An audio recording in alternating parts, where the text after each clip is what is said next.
Now we're going to do a rebuild on a catalyst pump. This one's a 2000. So we're going to first unscrew the top nut. Spool it up a little bit. Loosen the lower housing.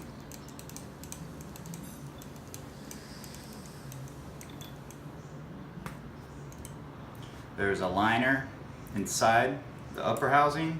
You push it from the bottom, use your pinky to get it out, it slides right out. Next we're going to remove the hitch pin. You use needle nose pliers, it wiggles right out. Remove the top, remove the nut. Now as a note, you want to make sure you always push down instead of taking this up through the top, because you have a chance of nicking the seal on the pump shaft. So always push the pump shaft down through the liner.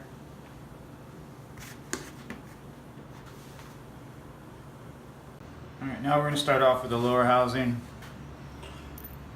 You're going to have a ball, a spring, and a retainer. You can set those aside. Inside you're going to have a seat that has an O-ring around it. You're going to want to get that out. So I recommend putting it upside down onto something soft and hitting it until it comes out.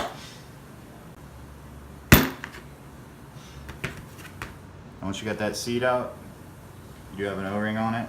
So you get your pick, take it off. Go into your rebuild kit.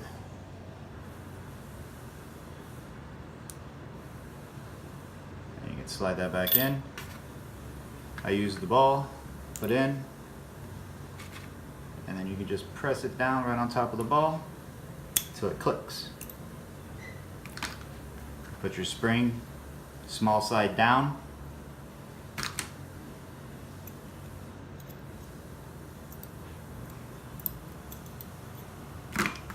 Retainer, and then that's done. Going to the housing, you have 3 O-rings. One's in the top, be your largest one. One on the bottom, be a medium-sized O-ring. You have one in the very center. This one's a little tricky, but it's very important. So you take your pick, you can pick it out.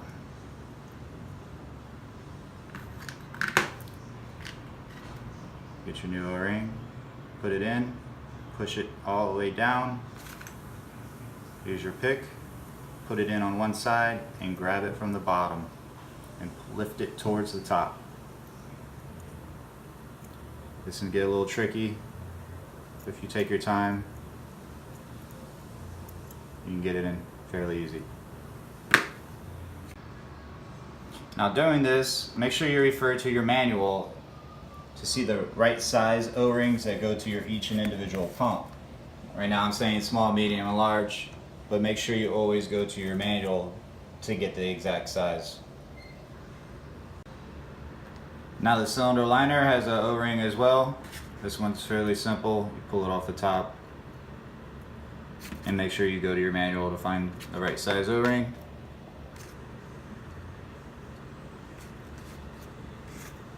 Now we're going to move on to the pump shaft. This is fairly easy as well. I use a pick and go through the top hitch pin hole.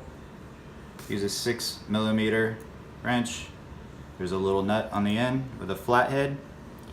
You loosen it. This does have a little bit of blue Loctite on it, so it's a little tough at first, but it will come undone. Remove the seals. Get your replacements.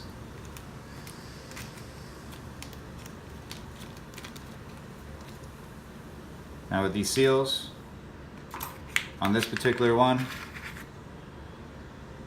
you want the metal pointing towards the top of the upper housing. They're a little tight at first. The second O-ring seal has a small groove on the inside that fits right along the edge of the upper seal.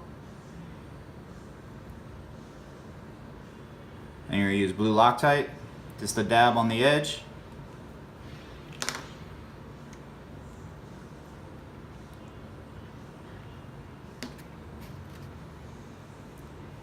To retaining nut on.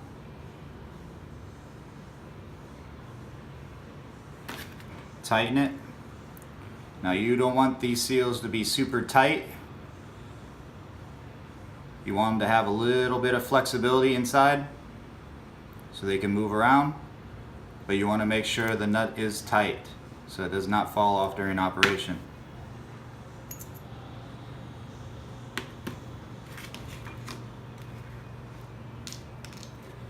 Next is the packing nut. If you refer to the manual, it will show you there's 2 O-rings and a seal inside here. I'm going to start a fresh one. You got 2 O-rings that fit inside the scraper. The silicone one goes in the bottom first, the white Teflon on top. Then you push them in to where they're flush. And you stick them inside, white Teflon ring down, so you should be able to see it from the top of the packing nut. Then you have a seal, it goes in.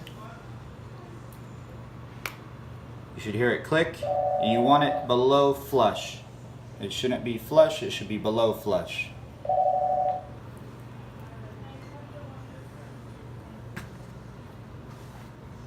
Now we're going to put the catalyst pump back together, lower housing, upper housing.